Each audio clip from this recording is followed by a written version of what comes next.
उसका हर एक शब्द उद्देश्य और मकसद के साथ होता है कि कुछ प्राप्त कर सके। सकारात्मक उद्देश्य के लिए वो शब्द का उपयोग करता है, जानबूझकर शब्दों का चुनकर उपयोग करता है। इसलिए वो ऐसा परमेश्वर है जो झूठ नहीं कहता, क्योंकि वो ऐसा नहीं कहेगा जो वो नहीं करना चाहता है।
क्या ये सच है कि आप जो भी कहते हैं वही पाएंगे? क्योंकि यीशु ने कहा जो भी कहता है वही पाएगा। यदि ये सच है तो हमें इसके बारे में उत्साहित होना होगा और सुनना होगा कि परमेश्वर का वचन क्या कहता है इसके बारे में। यदि ये सच है तो शब्दों के बारे में सावधान होना है। यदि ये सच है तो शब्दों को तुच्छ नहीं जान सकते हैं, शब्दों का मूल्य जानना होगा, अपने शब्दों का आदर करना है, अपने शब्दों को गिनना होगा। हम कौन से शब्दों का उपयोग करते हैं इसके बारे में सावधान रहना होगा। हमें सराहना करना होगा हमारे जीवन में शब्दों की जो भूमिका उसके बारे में, हमारे अस्तित्व और परमेश्वर की पूरी योजना और उद्देश्य के बारे में। यह सत्य है कि विश्वासी अपने शब्दों पर विश्वास नहीं करते। चलिए इस पर फिर से जोर देता हूं। देखिए, जब आप मसीह घर में जाते हैं अक्सर आप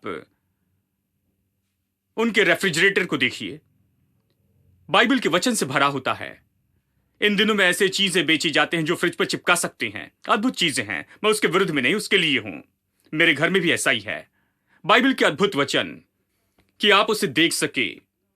जवान सिंह को घटी होगी, भूखे रह जाएंगे, लेकिन जो प्रभु पर भरोसा रखते हैं उन्हें भली चीज की घटी नहीं होगी। रेफ्रिजरेटर के लिए अच्छा वचन है। प्रभु मेरा चरवाहा, मुझे कोई घटी ना होगी, ये अच्छा वचन है। मैं सैकड़ों वचन दे सकता हूं जो फ्रिज पर लगा सकते हैं। ये रेफ्रिजरेटर के लिए अच्छे वचन हैं। अगली बार स्टोर में जाने पर लीजिए। ये सारे स्टिकर जो रेफ्रिजरेटर के लिए है, आपके कमरे के दरवाजे के लिए स्टिकर, बरामदे की और हर चीज के लिए। आपके पास हर चीज के लिए वचन है। जानते हैं, जो इसे बेचते जानते कि कैसे बेचे। तो रेफ्रिजरेटर को वचन से भर सकते हैं और कहते हैं हम विश्वासी हैं, हम बाइबल पर विश्वास करते हैं। देखिए यहां कितने वचन रखे हैं हमारे रेफ्रिजरेटर पर। लेकिन आप रेफ्रिजरेटर खोलने वाले व्यक्ति को सुनिए जो उसमें से खाते हैं, वो क्या कहते हैं। हां, अब हम उसे सुनना नहीं चाहते। हमें रेफ्रिजरेटर देखना पसंद है, लेकिन हमें उस रेफ्रिजरेटर का उपयोग करने वाले को सुनना पसंद नहीं जो उसमें चीजें रखते हैं, खाने के लिए निकालते हैं। जानते हैं वो क्या कह रहे हैं, उनके शब्द क्या हैं। उनके शब्द कई बार बिल्कुल उल्टे होते हैं। उनके शब्द होंगे, ओ भाई मुझे पता नहीं कल क्या करूंगा, मुझे पता नहीं कल खाने के लिए कहां से आएगा, मुझे पता नहीं कि मैं क्या करूंगा, यदि ऐसे चला तो मैं भूखे मर जाऊंगा। वो इस तरह के शब्द कहते हैं। वो सोचते हैं कि मसीह जीवन यही है कि अच्छे स्टिकर खरीदकर उसे रेफ्रिजरेटर पर लगाए। फ्रिज पर स्टिकर लगाना तो मसीह जीवन से बिल्कुल अलग है। मसीह जीवन तो फ्रिज पर स्टिकर लगाना नहीं है। मसीह जीवन तो जीना है, वो जो आपके मुंह से बाहर आता है और दिल से जो आता है। आपके मुंह से जो आता है वो बहुत महत्वपूर्ण है, क्योंकि जो दिल में भरा होता है वही मुंह से लीक होता है। ठीक है, बाइबल इसी तरह से कहती है। यानी जो कुछ आपके मुंह से आता है वो महत्वपूर्ण है, क्योंकि वो दिखाता है कि आपके दिल में क्या है। और यदि आपके फ्रिज में बहुत से वचन हैं और जो व्यक्ति उसका उपयोग करता है, उसका मालिक है, वो बेकार के शब्द कहते जाते हैं, वो विश्वासी नहीं है, मैं आपको बताऊं कि वो सोचते हैं कि वो आत्मिक हैं, लेकिन वो आत्मिक नहीं है। वो सोचते हैं कि वो आत्मिक विश्वासी है, लेकिन बाइबल कहती है कि उसका आत्मिक जीवन बेकार है, क्योंकि वो खुद को हरा रहे हैं, श्राप दे रहे हैं, खुद को नीचे रख रहे हैं और खुद के लिए असफलता ला रहे हैं हर दिन। और ये विश्वास का जीवन नहीं हो सकता। चलिए कार के बम्पर स्टिकर को देखते हैं और विंडशील्ड पर। इन दिनों में ये लोगों को बहुत पसंद है। विख्यात वचन है कि यदि परमेश्वर हमारे साथ है तो हमारा विरोधी कौन होगा। जो लोग बाइबल के बारे में नहीं जानते वो भी इसे लेते हैं। मैं सोचता हूं कि इन्हें यह कहां से मिला है। किसी स्टोर के आदमी ने लगाया होगा। जब तक बाइबल के वचन की बात है, मैं खुश हूं। मैं खुश हूं कि लोग इसे पढ़ रहे हैं। यदि प्रभु हमारे साथ है तो विरोधी कौन हो सकता है। यह अद्भुत वचन है। लेकिन भीतर का व्यक्ति क्या कहता है? वो डर कहता है, वो हार कहता है, वो असफलता कहता है, वो डर कहता है। हाँ, वो डर कहता है, वो नहीं जानता, वो स्टिकर नहीं पढ़ता है, वो दूसरों के लिए है। दूसरे लोग जब इसे पढ़ते हैं तो क्या पाते हैं? वो जानते हैं कि ये विश्वासी है। यानी जब वो कार चलाते तो वचन को देखते तो कहते ये विश्वासी जा रहे हैं, जानते हैं। देखिए इसे। लेकिन भीतर में अच्छा विश्वासी नहीं है। भीतर में ऐसा व्यक्ति है जो खुद को बेकार समझता है। भीतर में ऐसा व्यक्ति है जो खुद को असफल समझता है। भीतर में यह व्यक्ति डर और दहशत में रहता है, डर में और संदेह और अविश्वास में। देखिए, मसीह जीवन स्टिकर लगाना और हम बाहर क्या दिखाते हैं वो नहीं है, लेकिन मसीह जीवन तो वो है जो हम भीतर में हैं और जो बाहर मुंह से बाहर आता है, जो हमारे मुंह से बाहर आता है। देखिए यही बात है। चलिए प्रार्थना के बारे में कहते हैं। बम्पर स्टिकर के बारे में कहा, तो चलिए सारी चीजों के स्टिकर के बारे में कहते हैं। देखिए यहां वो स्टिकर के बारे में नहीं है। आपको इसे चिपकाना है अपनी जीभ पर। और इसे कैसे कहूं, आपको इसे लेकर कोई मार्ग ढूंढना होगा कि ये आपकी जीभ से चिपका रहे और दिल से चिपका रहे। लोगों ने इसे सुना, लोगों ने इसका प्रचार सुना, लोगों ने इसे कहते सुना, लोगों ने इसे पढ़ा, लेकिन ये दिल में नहीं चिपका और ना ही उनकी जीभ पर चिपका है। उन्हें मार्ग ढूंढकर अपनी जीभ से चिपकाना पड़ेगा, दिल से चिपकाना होगा तो वो बाहर आ सके। ये उसी के बारे में है, जानते हैं? ठीक है, प्रार्थना के बारे में जानते हैं, क्योंकि वचन 23 कहता है कि पहाड़ से कहे और दिल में संदेह न करे और विश्वास करे जो कहता वो होगा, तो जो भी कहा वो मिल जाएगा। फिर ये कहता है इसलिए जब तुम प्रार्थना करो। इसलिए शब्द महत्वपूर्ण है क्योंकि ये उससे जोड़ता है। इसलिए जब तुम प्रार्थना करते हो, क्योंकि मैंने इसे कहा जो प्रार्थना के बारे में कहता है, तो मैं इसके बारे में ऐसे ही प्रचार करूंगा। जबकि हम पहाड़ हटाने वाली चीजों के बारे में कहते हैं, चलिए इसे प्रार्थना से जोड़ते हैं। इसलिए जब तुम प्रार्थना करो, वचन 24, चलिए इसे पढ़ते हैं। इसलिए मैं तुमसे कहता हूं कि जो कुछ तुम प्रार्थना करके मांगो, जो कुछ तुम प्रार्थना करके मांगो तो प्रतीति कर लो कि तुम्हें मिल गया और तुम्हारे लिए हो जाएगा। आपकी कुछ इच्छा है? जब आप प्रार्थना करते हैं, विश्वास करो कि आपको मिल गया तो आपको मिल जाएगा। अब विश्वासी लोग इन दिनों में प्रार्थना के बारे में जानते हैं। वो अच्छे से प्रार्थना करते हैं। मुझे याद है जब मैंने शुरू किया प्रार्थना तो भयानक थी, लेकिन इन दिनों में बदलाव आए हैं। अब प्रार्थना के वचन के बारे में इतना प्रचार हुआ है और ये सब, तो वो प्रभु की प्रतिज्ञाओं को लेते हैं और प्रार्थना में प्रभु की प्रतिज्ञाओं को कहते हैं। लेकिन ये वचन क्या कहता है? ये कहता है जब तुम प्रार्थना करते हो तो जो भी चाहो विश्वास करो कि तुम्हें मिल गया। समस्या यह है कि वो अच्छी प्रार्थना करते हैं, प्रार्थना प्रतिज्ञाओं से भरी है जो प्रभु का वचन है, और प्रभु से वचन जो कहता है वो करने के लिए विनती करते, और फिर वो विश्वास नहीं करते हैं कि उन्हें मिल गया है। प्रार्थना के बाद वो क्या कहते हैं? हेलो, अब विश्वासी लोग सोचते हैं कि उन्होंने प्रार्थना की इसलिए बहुत अच्छे हैं और फिर वो मुझसे कहते हैं, देखिए भाई, उनके जैसे किसी ने प्रार्थना नहीं की, लेकिन प्रभु ने उन्हें उत्तर क्यों नहीं दिया? क्या आपने इसे सुना है? जैसे मानो प्रभु ने गलती की और ये बहन बहुत अच्छी है। वो हर उपवास प्रार्थना में गई, हर होल नाइट प्रार्थना में गई, प्रार्थना और प्रार्थना करती रही। मैंने इनसे ज्यादा प्रार्थना करने वाला कोई नहीं देखा। क्यों ये सोचते हैं कि हमारी इतनी सारी प्रार्थनाएं प्रभु की हमारे लिए बहुत सी आशीषों को लेकर आएगी?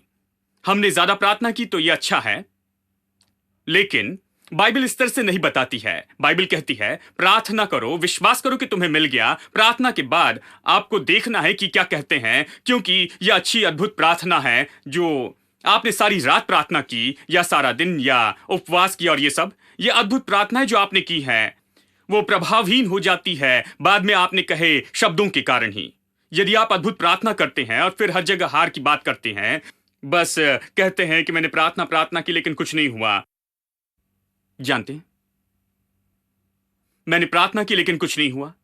मुझे पता नहीं प्रभु ने उस व्यक्ति को उत्तर दिया, उसने उस व्यक्ति को उत्तर दिया। आपने कहा कि यदि मैं प्रार्थना करूं तो वो सुनेगा, लेकिन कहां भाई, मेरे लिए कुछ भी नहीं हुआ है। आप जानते हैं कि यह क्यों नहीं हुआ?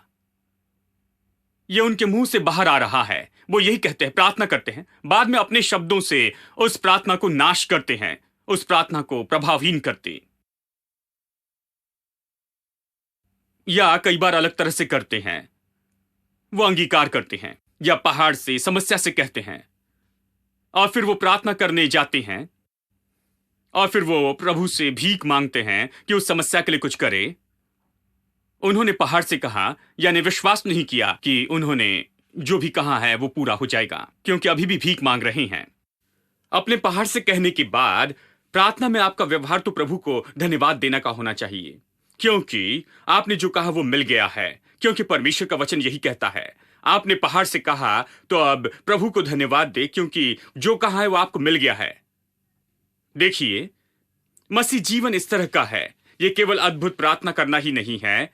अब देखिए, ये प्रार्थना के बाद आप क्या कहते हैं वो है। हम सोचते हैं कि हम सारी रात प्रार्थना में गए और लंबी प्रार्थना की है तो सब ठीक हो जाएगा, लेकिन बाइबल ये नहीं सिखाती है। बाइबल कहती है कि आप उसके बाद क्या कहते हैं। क्या आप निरंतर कहते हैं कि आपने जो कहा है वो आपको मिल गया है, आप जो मांगते हैं वो पाते हैं? प्रार्थना के बाद आप क्या कर रहे हैं? हाँ, मैंने प्रभु से मांगा, प्रभु मुझे देगा, मैं निश्चित हूं कि वो मेरा है, मुझे कोई परवाह नहीं कि वो कैसे दिखता है। मैं विश्वास करता हूं कि मैं पाता हूं, मैं विश्वास करता हूं कि मिल गया यीशु के नाम में, मैं इसे पाऊंगा यीशु के नाम में। यही हमारा व्यवहार होना चाहिए। यानी केवल प्रार्थना नहीं है। मैं आपको बताने की कोशिश कर रहा हूं कैसे वचन इतने महत्वपूर्ण हैं। वो इतने महत्वपूर्ण हैं क्योंकि यदि आप अद्भुत प्रार्थना करते हैं तो आपके शब्दों से नाश कर सकते। शब्द इतने महत्वपूर्ण हैं। हाँ, और यदि आप अंगीकार करें या पहाड़ से कहे, अद्भुत शब्द, सामर्थ्य शब्द कहे उखड़ जा और समुद्र में जा पड़, और फिर प्रार्थना में आप केवल शब्दों का उपयोग करते हैं और अपने ही शब्दों से आप अपना अंगीकार खत्म करते हैं। देखिए, फिर से शब्द समस्या लेकर आ रहे हैं। देखिए, बार बार ये फिर से शब्द की ओर ही फिर रहा है। हमारे शब्द महत्वपूर्ण हैं। सब लोग कहे हमारे शब्द महत्वपूर्ण हैं। यीशु ये कह सकता था, जो कोई मुझसे कहे, प्रभु प्लीज इस पहाड़ को हटा देना, इस पहाड़ को दूर करना, कि मैं इस पहाड़ के सताव से आजाद हो जाऊं, और मैं उस पहाड़ से कहूंगा और वो चला जाएगा। वो ये कह सकता था, लेकिन यीशु ने ये कभी नहीं कहा। उसने कहा, यदि तुम इस पहाड़ से कहो, यदि विश्वास करो, संदेह न करो, तो तुम जो कहोगे वो हो जाएगा। इसका अर्थ है आप जो कहते हैं उस पर विश्वास करना होगा। यीशु इस सत्य पर जोर दे रहा था कि जो तुम कहते हो उस पर विश्वास करना चाहिए। आमेन। जो कहते हैं उस पर विश्वास करते हैं। देखिए, ये ऐसी बात है जिसे करने के लिए हमें खुद को ट्रेन करना होगा। ये ऐसा नहीं कि बस चर्च में जाएं और निकल जाएं। ये जीवन की ट्रेनिंग का सेंटर है। सच में ये जीवन की ट्रेनिंग है कि कैसे सच में विश्वास का जीवन जीते जाएं। तो चलिए इसमें चलते हैं। जानते हैं आप कैसे खुद को ट्रेन कर सकते हैं कि शब्दों का उपयोग करें सामर्थ्य रूप में, सकारात्मक रूप में और सही तरीके से? सबसे पहले आप अपने शब्दों की सामर्थ्य को जान ले। आप सही शब्दों को कहने की गंभीरता को जान ले। हमें जानना होगा कि चाहे कितने भी प्रार्थना कर ले, यदि गलत शब्द का उपयोग करे तो सारी प्रार्थना बेकार होगी। शब्द महत्वपूर्ण है। देखिए, जब आप इसे निपटेंगे तो आप सच में सराहना करेंगे कि प्रभु का वचन क्या कहता है। बहुत से लोग अपने शब्दों की सामर्थ्य को नहीं समझते हैं, इसलिए वो परमेश्वर के वचन की सामर्थ्य नहीं समझते हैं। जब आप अपने शब्दों की सामर्थ्य को समझते हैं, तब आप प्रभु वचन की सामर्थ्य समझेंगे। क्या आपके शब्दों में विश्वास है? आप जो कहते हैं उस पर विश्वास करते हैं? देखिए, यदि आप ट्रेन करते हैं कि आप क्या कहते हैं और जो विश्वास करते हैं केवल वही कहते हैं, यदि आप खुद को ट्रेन करते हैं कि जो विश्वास करे वही कहे, चुनाव करने वाले, उठाने वाले जो कहते हैं इसमें चुनाव करते हैं, आपके मुंह से जो भी बाहर आता केवल वही न कहे, लेकिन चुनने वाले, उठाने वाले चुनाव करें। आप जानते इसका अर्थ क्या है, ठीक है? बस रुक कर सोचिए और शब्द को चुनिए। यदि आप ऐसा करें तो आपसे मैं कहूं, आपका मुंह सामर्थ की जगह बन जाएगा। यदि आप खुद को इस तरह से ट्रेन करते हैं, अब जानते हैं कई बार हम लोगों से कहते हैं झूठ न कहना, क्योंकि 10 आज्ञाएं कहती हैं। और झूठ न कहने की सारी शिक्षा के बाद में लोग फिर भी झूठ बोलते जाते हैं। हेलो, लोग फिर भी झूठ बोलते हैं।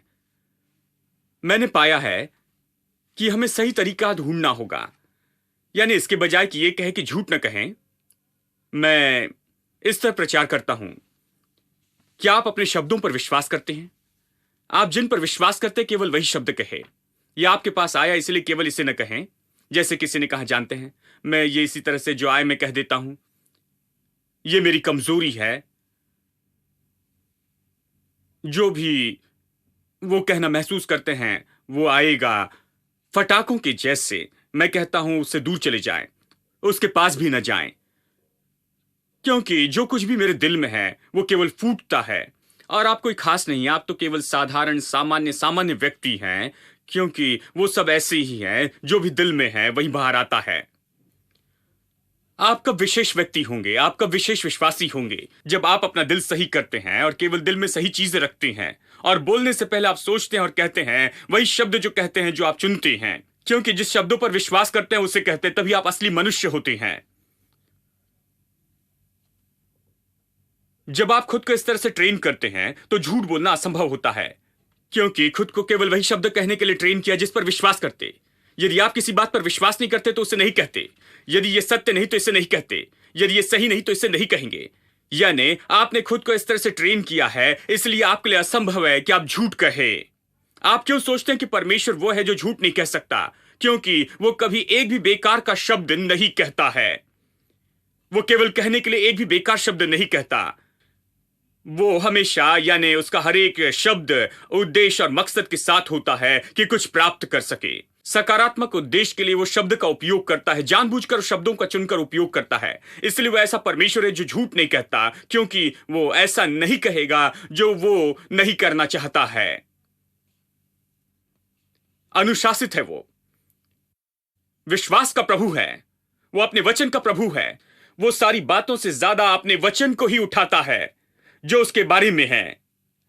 यानी आपको अपने शब्दों पर विश्वास करना होगा, इसलिए सारी बेकार की बातें नहीं कर सकते, और जिस तरह चाहे बात नहीं कर सकते, और फिर भी वो व्यक्ति हो जाए जो विश्वास में बढ़ रहा हो, क्योंकि यह इस तरह काम नहीं करता। आपको किसी तरह का अनुशासन चाहिए, जहां आप खुद को अनुशासित करें और कहें कि मैं वही कहूंगा जिस पर मैं विश्वास करता, नहीं तो मैं चुप बैठूंगा। मैं केवल वही कहूंगा जो सत्य है, नहीं तो मैं शांत रहूंगा। जब आप खुद को इस तरह से ट्रेन करते हैं, जब आप खुद गंभीरता से वचन को लेते हैं और इसके बारे में बहुत चुनाव करते हैं, तब आप अपने जीवन में सबसे ज्यादा प्रभावी होंगे। कुछ लोग प्रार्थना में इस तरह के हैं, वो कहते हैं, वो वॉल्यूम में बात करते हैं। वो कहते हैं आप हजारों प्रार्थना कीजिए भाई, कम से कम एक काम करेगी। क्या आपने किसी को ऐसे कहते सुना है? हजारों प्रार्थना कीजिए, शायद एक प्रभु तक पहुंचेगी। शायद उसमें से एक प्रभु को पसंद आए और वो जवाब दे, शायद दो का जवाब दे। मैंने कहा हजारों प्रार्थना क्यों करते हैं? आप शब्दों को चुने और सही बात की प्रार्थना करें। बस यही एक प्रार्थना करें कि आप जानते हैं कि यह सही तरह की प्रार्थना है, और जवाब ले। ऐसा क्यों? क्योंकि आप ज्यादा प्रार्थना करते और परिणाम नहीं पाते हैं, तो उतना ज्यादा उसके विषय अनिश्चित होते हैं, उतना ज्यादा आप विश्वास में कमजोर होते हैं, क्योंकि आपने प्रार्थना की और कुछ नहीं मिला। क्योंकि ऐसे शब्द कहे जिस पर आप विश्वास नहीं करते हैं। इसलिए अच्छा है कि शब्दों को चुन ले, अच्छा है कि चुनाव करे और केवल उसी पर प्रार्थना करे। और आप जानते हैं कि यह प्रभु को ग्रहण योग्य है, उसके वचन की प्रार्थना करे, उसकी प्रतिज्ञाओं की प्रार्थना करे। प्रभु क्या चाहता है इसे जानना तो कोई मुश्किल बात नहीं है। हाँ, कि ये कहे कि मैं 1000 प्रार्थना करूंगा शायद प्रभु को एक पसंद आए। नहीं, ये ऐसे दिखता है। जानते हैं कि ये इतना मुश्किल है कि परमेश्वर कौन सी प्रार्थना पसंद करता है, इसलिए वो उसके सामने हजारों प्रार्थना रखते हैं? नहीं, ये इतनी मुश्किल बात नहीं है। प्रभु अपना वचन पसंद करता है। प्रभु अपने वचन का आदर करता है। यदि आप उसके वचन की प्रार्थना करें तो वो आपका आदर करेगा और आपको जवाब देगा। आमीन। मेरे साथ निकाले 2 कुरिन्थियों अध्याय 4। 2 कुरिन्थियों 4:13। इसलिए कि हम में वही विश्वास की आत्मा है जिसके विषय में लिखा है, मैंने विश्वास किया इसलिए मैं बोला। अतः हम भी विश्वास करते हैं इसलिए बोलते हैं। यहां विश्वास के बारे में अद्भुत वाक्य है। मैं सोचता हूं कि बाइबल का सबसे महत्वपूर्ण वाक्य यह कह रहा है कि उस व्यक्ति में विश्वास की आत्मा हो। हम में से कितने लोगों में विश्वास की आत्मा है? सब में विश्वास की आत्मा होनी चाहिए। विश्वास का आत्मा इस तरह से दिखाया जाता है। आप कैसे जानेंगे कि उस व्यक्ति में विश्वास का आत्मा है? कैसे जानेंगे कि उसमें अविश्वास और संदेह की आत्मा नहीं है लेकिन इसमें विश्वास की आत्मा है? आप कैसे जानेंगे? वो जो कहते हैं उससे, क्योंकि विश्वास की आत्मा का व्यक्ति वो है जो विश्वास करता है, और जो विश्वास करता है बस वही कहता है। ये वचन यही कहता है, जैसा लिखा है, मैंने विश्वास किया इसलिए मैं बोला। अतः हम भी विश्वास करते। पुराने नियम के बारे में कह रहा है, जिसके विषय में लिखा है, मैंने विश्वास किया इसलिए मैं बोला। अतः हम भी विश्वास करते हैं इसीलिए बोलते हैं। क्या आपने विश्वास के व्यक्ति को देखा है? वो विश्वास करते और कहते हैं। सब लोग कहे विश्वास करें और कहें। क्या हम इसी बारे में कह रहे हैं? बाकी कुछ न कहे, केवल जो विश्वास करते वही कहे। दाऊद गोलियत के सामने खड़े रहा, वो वहां पर कुछ भी कह सकता था। मेरे प्रभु कितना बड़ा दानव है, जानते हैं? ओ मेरे प्रभु, मैं इस आदमी से कैसे लड़ूंगा? ओ प्रभु मेरी मदद कर। ओ यीशु मुझे बचा। इस तरह से बहुत कुछ कह सकता था, जानते हैं? ओ ये आदमी इतना बड़ा है। लेकिन उसने ये नहीं कहा। उसने कहा, मैं तुम्हारा सिर काट दूंगा। केवल तुम्हारा सिर नहीं, लेकिन सारी पलिश्ती सेना का सिर, और आज उन्हें पक्षियों को खिला दूंगा। तुम अपने सारे सामर्थ्य और बल और शक्ति से आते हो, लेकिन मैं मेरे प्रभु यहोवा के नाम से आता हूं। देखिए, वो जो विश्वास कर रहा था वही कह रहा था। वो जो महसूस कर रहा था नहीं कह रहा था। मैं जानता हूं उसने महसूस किया होगा कितना बड़ा दानव है। मेरे प्रभु तुम इसे देखो। लेकिन उसने कुछ विश्वास किया। उसने विश्वास किया कि यह खतना रहित पलिश्ती कौन है? यह आदमी कौन है जो जीवित परमेश्वर को नहीं जानता है, जो परमेश्वर के लोगों का अपमान करता है? उसने कहा, मैं तुम्हारा सिर काट दूंगा, पंछियों को खिलाऊंगा। वो विश्वास कर रहा था और कह रहा था, और कुछ नहीं कह रहा था। जो विश्वास कर रहा था वही कह रहा था। हेलो,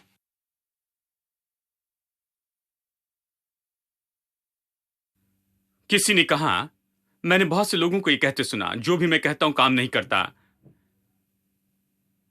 क्या आप यही विश्वास करते हैं? नहीं भाई, मैं कह रहा हूं।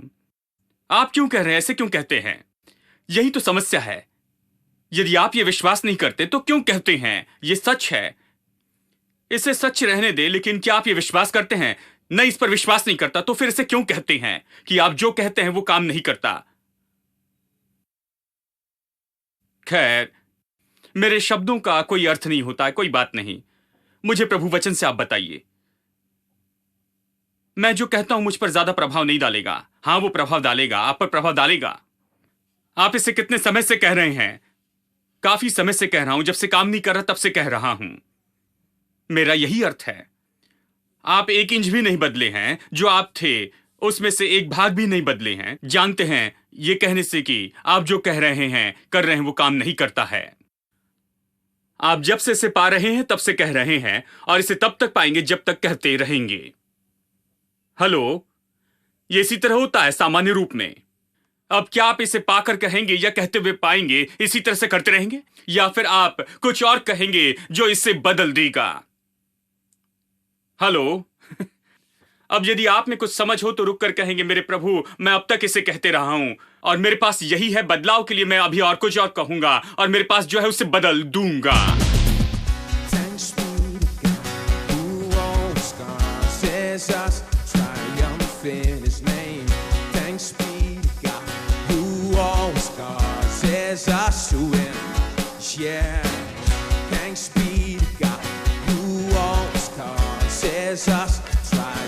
Finish name. Thanks be to God. Thanks be to God. We have overcome. Hallelujah. Hallelujah. We have overcome by the power you're the one. Hallelujah, hallelujah. The one who made a way for us, triumph in his name. Oh, oh, oh, oh.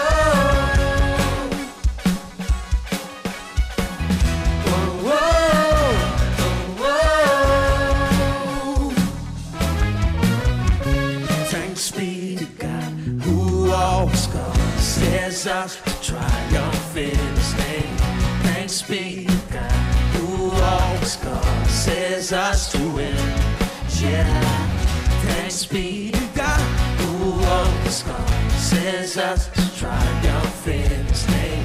Thanks Clap be our hands to and sing. God. Thanks be to God. We have overcome. Hallelujah, hallelujah.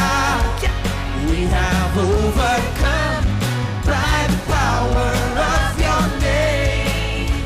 Jesus, you're the one.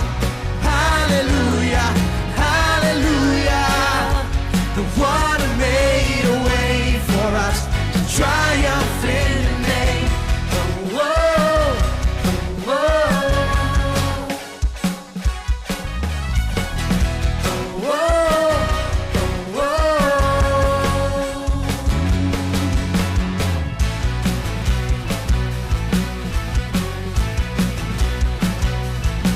We got the victory.